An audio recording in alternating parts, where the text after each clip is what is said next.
esta situación de incertidumbre constante y también la experiencia de constatar que le has quitado la vida a alguien es una experiencia muy especial, es algo muy fuerte, ¿no? Que yo he tenido la oportunidad de trabajar con gente que ha pasado por eso. Es decir, he tenido más la experiencia de trabajar con los sobrevivientes de la guerra desde el punto de vista militar que el sobreviviente de la guerra desde el punto de vista civil. Y es una experiencia muy fuerte. Sí, debe serlo, ¿no? Debe serlo, aunque me imagino que en la Segunda Guerra Mundial, por ejemplo, ha de haber sido una historia ligeramente diferente en donde la población civil sí vivía en una zozobra mayor, ¿no? Porque veíamos claramente que pues tenían otras reglas. Ahí la población civil formaba parte, ¿no?, del juego y podría ser sujeta a ser bombardeada o a ser tomada.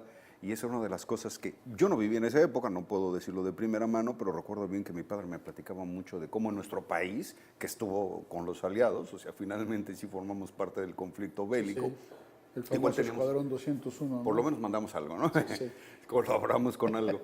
Sí, así es. Lo que más interesante resulta es que había simulacros en la ciudad capital, había simulacros de bombardeo con sirenas y Claro, toda la cosa. claro. Entonces, eso debe de generar un estrés que sí, no se compara con el militar por tiempos, porque nosotros, la población civil, ese estrés lo vivíamos de manera más aislada y contada, ¿no? En cambio, el soldado, pues, sus periodos de estrés son prolongadísimos, ¿no? Pero fíjate que yo insisto mucho en esta capacidad de adaptación. A mí me tocó el terremoto del 85 en la Ciudad de México. Yo vivía en la Ciudad de México en aquel entonces y me tocó ver la respuesta, ¿no?, de la gente fue impactante, fue realmente impactante en sí la tragedia y luego la respuesta de la gente. Y ves cómo después empieza esta cuestión, digamos, del terremoto como una parte preventiva, al grado de que ahora la Ciudad de México es una ciudad que constantemente hace simulacros y ves una cierta organización, un cierto orden civil. Si yo insisto mucho, el ser humano a mí me impacta en la capacidad que tiene de adaptación, la capacidad que tiene de asimilar un entorno agresivo.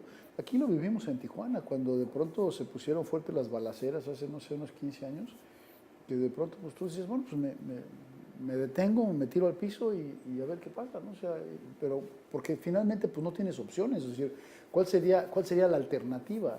¿Comprarte tu fusil y bajarte a ver con quién te das? Pues no, entonces... Bueno, los que sí tenían capacidad de elegir, pues, Sí, claro. fueron a vivir a San Diego. Fueron a San ¿no? Diego, claro, tienes razón.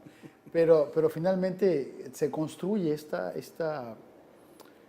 yo no le puedo llamar de otra manera, ¿no? Esta adaptación, vas haciendo, y creo que podría llegar a ser un problema, Javier, porque lo hacemos en nuestra vida personal. No es lo que quiero, pero no, mi casa no está como yo quisiera, pero pues está vivible, ¿no? Mi relación de pareja es un desastre, pero podría estar peor. Entonces me parece que eso a la larga también podría ser peligroso, es un detrimento a la calidad de vida y que podríamos generar cambio, y lo veo también a nivel social. Me parece que hay mucho que podríamos hacer en México para provocar un verdadero cambio social, porque nos quejamos mucho, criticamos mucho al presidente en las redes sociales, pero finalmente no surgen propuestas reales de cambio, ¿no?, de organización social. Creo que estamos muy lejos de lograr una transformación realmente en este país. Cierto. Da tristeza, ¿no? Cierto, y aunque sería motivo de otro tema, pero tienes toda la razón. El problema de la violencia, por ejemplo, es que si finalmente no tenemos la capacidad de modificarla, sí debemos adaptarnos, y eso a mí me parece fabuloso, una capacidad del ser humano que gracias a esa capacidad de adaptación y tan rápido, es que hemos evolucionado y estamos en la cima, ¿no? En ese sentido. No todas las especies pueden hacerlo, ni con su entorno. Nosotros nos adaptamos a todo, al entorno y a las condiciones. Porque, por ejemplo, para el clima somos muy astutos, ¿no? Para adaptarnos. Si no podemos, pues nos abrigamos, hacemos hoyos, construimos casas. Hay muchas cosas que tenemos para adaptarnos. Y el entorno sí es peligroso, como tú lo mencionas, ¿no? Lo que a mí me sorprende es esa capacidad de adaptación vuelta o enviada hacia el cómo lo superamos, porque además tenemos la capacidad de encontrarle cómo sacarle ventaja. Después de que nos adaptamos, buscamos la forma de sacarle ventaja. Bueno, ¿cómo le hacemos para que con esto podamos vivir o favorecer nuestro estilo de vida? Y esa parte, pues sí, todavía me sorprende, porque luego empezamos a formar parte del juego. Es que la no ¿cómo le podríamos llamar? El no participar en la transformación. Hay una frase por ahí que decía, ahorita me recordaste, y creo que es un poco lo que quiero decir. Si no eres parte de la solución, acabas convirtiéndote en parte del problema, ¿no? Si no hay una participación activa de transformación del entorno, pues acabas siendo un espectador más que a lo mejor es permisivo y que de alguna manera hace que la situación se continúe, se siga con la misma condición. Por eso es entendible, ¿no? Si te por favorece, supuesto, lo vas por a buscar. Por supuesto.